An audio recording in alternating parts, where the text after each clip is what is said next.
சக்கராத்துடைய வேதனை லேசாகுவதற்கு துஆவும் சொல்லிக் கொடுத்தார்கள்.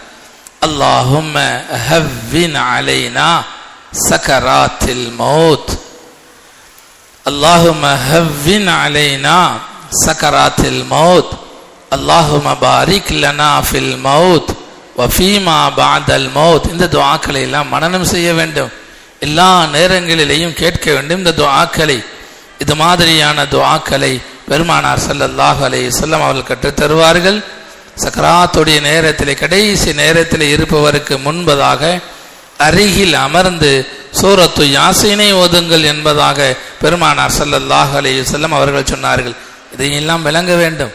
ஒரு மனிதருடைய கடைசி நேரத்தில் என்னவெல்லாம் செய்கிறோம் அறியாமையினால், உலகத்தை பற்றி பேசுகிறோம், சிரிக்கிறோம். அவருக்கு முன்பதாக அவருடைய கடைசி நேரம் ஈமானோடு முடிவடைய வேண்டும். அதற்கு என்ன வழி என்பதை விட்டுவிட்டு சிரித்து கொண்டு ஒரு சந்தோஷமாக இருந்து கொண்டிருக்கிறோம். அல்லாஹ் மன்னிக்க வேண்டும். பெருமானார் ஸல்லல்லாஹு அலைஹி வஸல்லம் அவர்கள் சொன்னார்கள், சக்கராத்தில் இருக்கக்கூடிய மனிதருக்கு முன்பதாக சூரத்துல் யாசீனை ஓதுங்கள், 2 நன்மை கிடைக்கும். ஒன்று மௌத்து லேசாகும், கலிமாவோடு மௌத்து வரும்.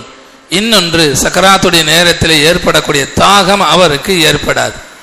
பக்கத்திலே உட்கார்ந்து அருகிலே அமர்ந்து சூரத்துல் யாசீன் ஓதினால் சக்கராத்துடைய நேரத்தில் எவ்வளவு பெரிய தாகம் ஏற்படும் தெரியுமா? கடல் நீர் முழுவதையும் குடித்தாலும் தாகம் அடங்காது. அல்லாஹ்விடத்திலே துஆ செய்ய வேண்டும், எல்லோருடைய சக்கராத்தையும் அல்லாஹ் லேசாக்க வேண்டும். அருகிலே அமர்ந்து சூரத்துல் யாசீன் ஓதுங்கள். பிறகு சொன்னார்கள் ஒரு ஹதீஸிலே, லக்கீனு மௌத்தாக்கும் லா இலாஹ இல்லல்லாஹ். மௌத்து சமீபமான மனிதருக்கு மத்தியிலே அருகில் இருந்து கொண்டு லா இலாஹ இல்லல்லாஹை ஓதுங்கள். துனியாவுடைய பேச்சை பேசாதீர்கள். அந்த லா இலாஹ இல்லல்லாஹை கேட்டுவிட்டு அவர் கலிமாவோடு மௌத்தாகுவார் என்பதாக பெருமானார் ஸல்லல்லாஹு அலைஹி வஸல்லம் அவர்கள் அருகில் இருந்து கலிமா ஓத சொல்வார்கள். இதெல்லாம் ஏன் சொல்கிறோம் என்று சொன்னால், முஸ்லிமான ஒரு சகோதரர், ஒரு முஸ்லிம் இறந்து விட்டால் செய்ய வேண்டிய கடமைகள். துனியாவுடைய விஷயத்தை நிறைய விளங்கி வைத்திருக்கிறோம், மார்க்கத்துடைய நாணம் நமக்கு கிடையாது.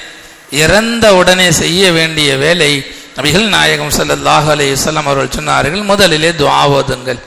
ஒரு மனிதர் வஃபாத்தாகிவிட்டால் இன்னா லில்லாஹி வ இன்னா இலைஹி ராஜிஊன், இதை தவிர வேறு எந்த வார்த்தையும் கிடையாது.